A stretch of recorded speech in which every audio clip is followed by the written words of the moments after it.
Welcome to Chapter 7. Chapter 7 is going to discuss policy values. So that's a very important concept in the risk management within a life insurance company. And we're going to see that essentially we do not really need any new concepts. So we're going to reuse what we learned about actuarial valuation of life contingent products, life contingent risks. But you will see that the big difference between what we've been doing so far and this new chapter is that now we're going to leave our time zero point of view, right? So in the chapter 6 on premium calculations, we valued the future loss random variable at time zero, right? So we calculated the actuarial present value of a stream of cash flows at time zero. So what we're going to do in Chapter 7 is we're going to leave the time zero point of view and we're going to put ourselves at any time point t in the future. And we're going to value cash flows at time point t on our timeline. And that's related to the idea of a policy value. So let's see what this means. So in this lecture, you will learn a few things. You will learn how to calculate the policy values for a certain life insurance contract. And you're going to do that once again by calculating the expected value of future cash flows. But now for a policy in force. That means the contract is underway and we're going to put ourselves at a certain time point in the future and calculate there the expected value of the future cash flows.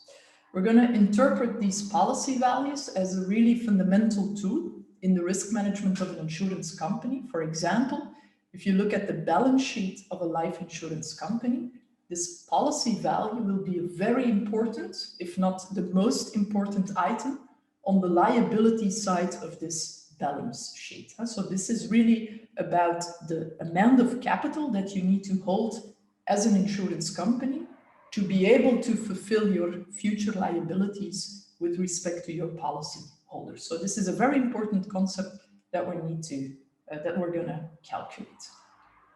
We're going to develop some recursions. We're going to do that on Thursday, so that will not be for today. And we're going to do this in discrete time, but also in continuous time.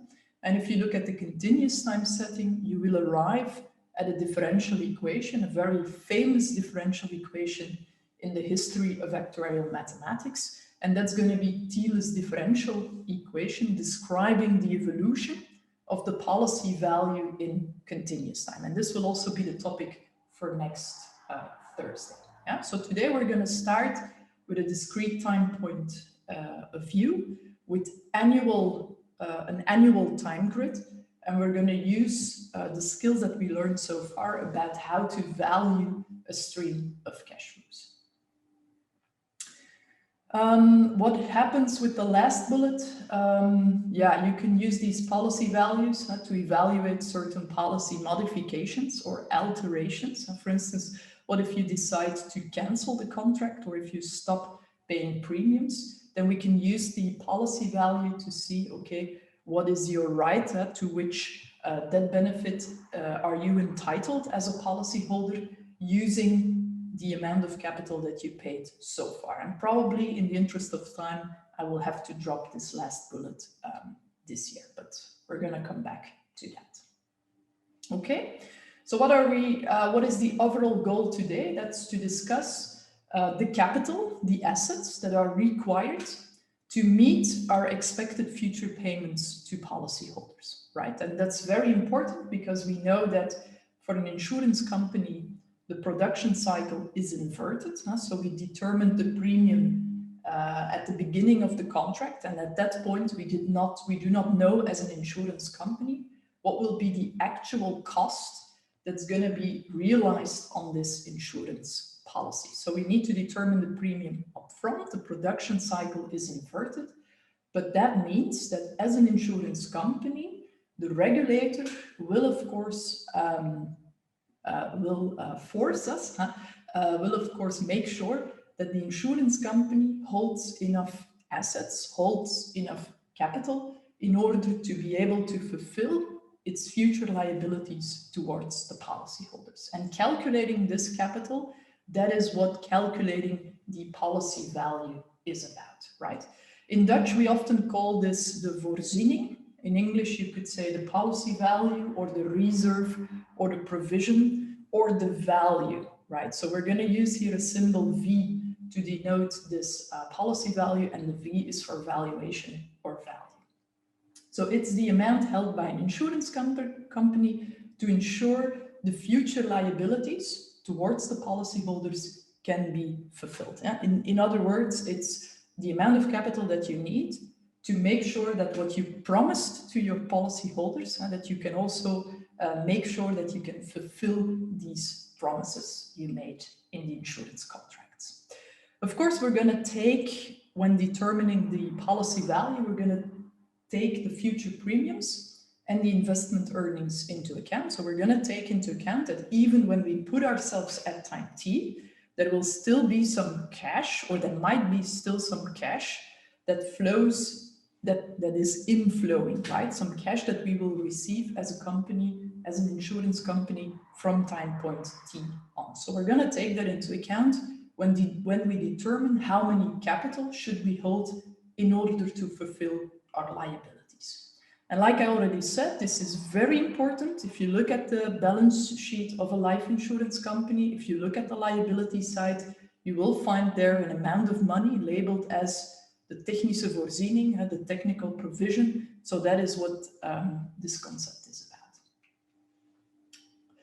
So let us start with looking at policies with annual cash flows. So that is our most intuitive setting, or our most simple setting. This is what we know very well. We take a time grid, we work from year to year, we look at annual cash flows, and we're going to do some valuation of life contingent risks.